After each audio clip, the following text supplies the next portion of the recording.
Okay. So, Christian, I'd like to make a few questions about internet in general, the innovations that are coming. What do you think are the business fields that will be more affected by new technologies? Like, would you say? Ooh, that's a good insurance, health. that's good question. I think when Three tops. oh, that's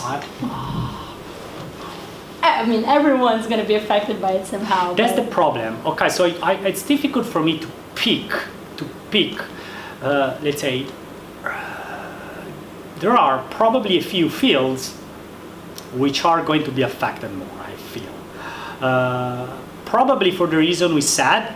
Probably everything about law. I'm not sure it's in the top one, but definitely it's the first one that came to my mind, and that's also probably from, say, cognitive bias I got from the previous conversation, but definitely it's the first one that came to my mind. Another area which I see a lot, I feel is going to be affected a lot, even much more than that. You are just seeing the first signs of disruption, is everything about facility and construction and real estates, because this is a business which is going like that. And I used to work a lot in let's say, IT applied to smart buildings, smart cities, and kind of thing. So this is something I feel very close, and I feel they are just at the beginning, okay, of what can be done. Yeah, there are disruption has yet to come. People in that field thinks that disruption is stuff like Zoopla, Rightmove, at least I have in mind UK, those kind of place where you can find rent or or because they disrupted, let's say, the estate agent business, but that's much more than that. It's really changing the way you build, you assign rents, you make city planning. There are huge ways to improve that area. And then if I leave a third one, I think there are two coming to my mind which I'm not sure. Probably gonna say both of them. Education. You see that already a lot with let's say mocks, but also 3D printer at school, maker schools and stuff like that, and healthcare. Healthcare is an incredibly slow industry, and it's fair because you want that the stuff which is people are using with you has been tested and certified and all these kind of things. Still, I think healthcare is going to be disrupted much more than it is nowadays. So I'd like to know your opinion about disruptive companies like Uber and something that is not regulated yet. Well, it's a combination of things usually. So there are perceived threats, because every time a new technology comes out, everybody is afraid they're going to lose their job, and the reality, at least so far, the typical patterns is that actually there are more jobs than before, more than often. And this is a typical situation you can find. And if you go to the specific example of Uber, there is another point of view, okay, which is more about the mission of a company and the way you want to realize it, the value you pose, because it's fundamental. So definitely Uber is a successful company, so nobody can blame them to make a lot of money, or probably in this moment they're more burning cash than making money, but they still make a lot of money, and they attracted a lot of investment because their idea is good. But definitely there were some mistakes in the value. That tells you a story that it's not just about making a lot of money and come up with a new idea and come up with a great innovation. You also need to set the value right if you want to scale up, you want to be sustainable, and because the public in the end will always know if you are not good, okay? Especially nowadays with the way information spreads out, you can't keep such certain things, let's say, close. And there is a third pattern that to me is the most fascinating, but probably the most unexplored, and the fact that the technology, is that the fact that politics and law-making process is a process that has been designed mainly in the 1900th century, has been refined during the 20th century, but in general is an old process which old with a different technology base. So what usually happens is technology nowadays is much faster than the politicians who make law.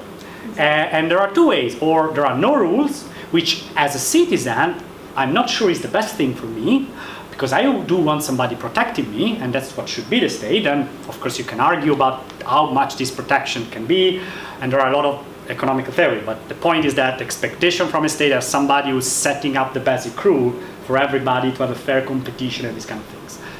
But the fact is that if this rule-making process is too slow, well, they just can't keep the pace. And that, I think, is the new challenge for the new countries. And there are definitely countries like, for example, Estonia in Europe, who are trying to, let's say, create a new pace, adapt to technology, and there are other countries. Agile style. Yes, yes, that's fascinating if you think about it. There are a lot of experiments, there are the pirate parties, there are other movements in many other countries. And this is one side of maybe the positive side, and you can also see the negative side with a lot of people afraid of the changes. And we're entering into a more protective mode, using kind of hoping that the state can protect them about the change, and probably also perceiving, let's say, this threat. As I mentioned at the beginning, there are maybe more imaginary than reality, or at least you need to discuss more before having more of evidence. Are you kind of scared of artificial intelligence and everything it can achieve? That's a good question. I thought a lot about that without reaching any conclusion. So there are people who are very positive, there are people who are very negative. At this moment, I see the, let's say, the potential, and I see the threat.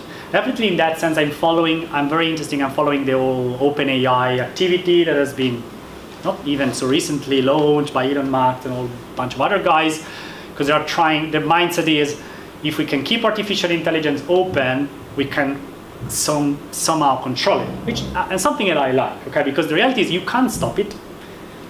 It is inevitable. You just can't stop it. So that's the basic. So whoever comes to you saying you can stop it, and especially it comes back to the politics, these kind of things, forget it. So eventually somebody will make an artificial intelligence system better than the one before.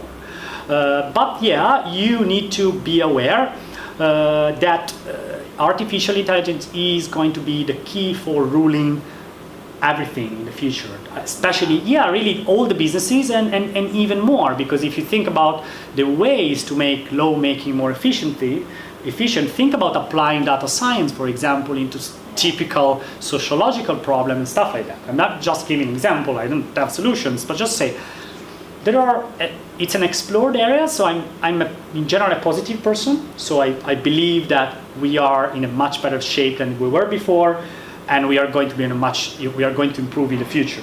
But yes, probably the current context doesn't feel everybody, let's say, the same way. My last question. In terms of innovation, do you think it's easier to innovate in a traditional company, even though it is traditional, it has its process already set, but it has all the money, the name and everything, you still can rely on the good part of a big company?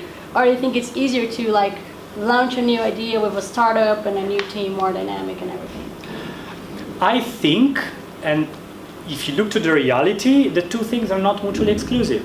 So what you have to do, a big company needs to be able to act in an agile way, like a startup, and maybe spinning out new ideas, because new ideas, of course, it's difficult to nurture them into a more hyper-processed environment. Yeah. But big companies, they got names, they got values, and they got ways to do business that the smaller startups should learn about. And there are a lot of startups who are thriving and are improving because they managed to enter into the kind of a larger ecosystem built by larger companies. Yeah. So I think it's very important.